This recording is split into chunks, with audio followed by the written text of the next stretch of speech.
You learn about three types of RNA in freshman biology: messenger RNA, transfer RNA, and ribosomal RNA. Now, these three types are incredibly important. Understanding their structure and function is fundamental to an understanding of cell biology, but we often leave the other flavors of RNA to the wayside. Today, I'll be talking about the different types of non-coding RNAs. They're called non-coding because they don't code for proteins, by the way.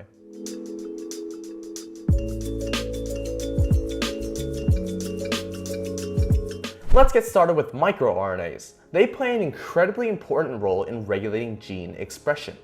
MicroRNAs are super small RNA sequences, usually only 22 nucleotides long. They're produced when enzymes cleave hairpin-like precursors. Take a look. Here's a precursor microRNA, and here's the mature sequence after it's been processed. They usually work with proteins, forming microRNA protein complexes.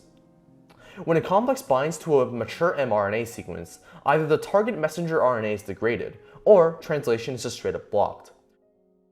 Research has shown that almost half of all genes are regulated by microRNAs. In other words, a significant portion of mature messenger RNA is never actually translated into polypeptides because they end up being blocked by microRNAs.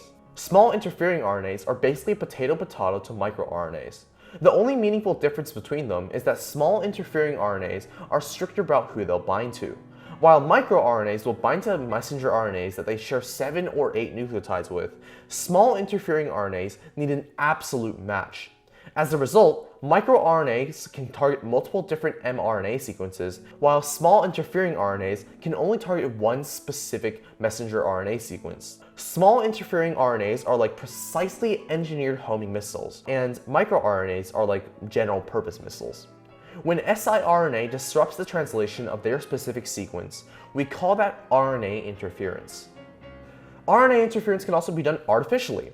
When a researcher is interested in the function of a gene, they might engineer an siRNA sequence to target that gene's messenger RNA, introduce it into the cell, and then divulge its function from visible changes in the cell. For example, let's say I have a cell with a large flagellum. I'm able to sequence one of its genes, but I'm not sure what that gene does. So I synthesize the small interfering RNA to target that gene and introduce it into the cell. All of a sudden, that cell's flagellum isn't moving anymore. Thus, I can conclude that the function of that gene was to synthesize a motor protein, which played a role in the movement of that cell's flagellum. On a different vein, some non-coding RNAs play a role in chromatin structure, that is, the protein and DNA complexes that make up your nucleus's genetic material.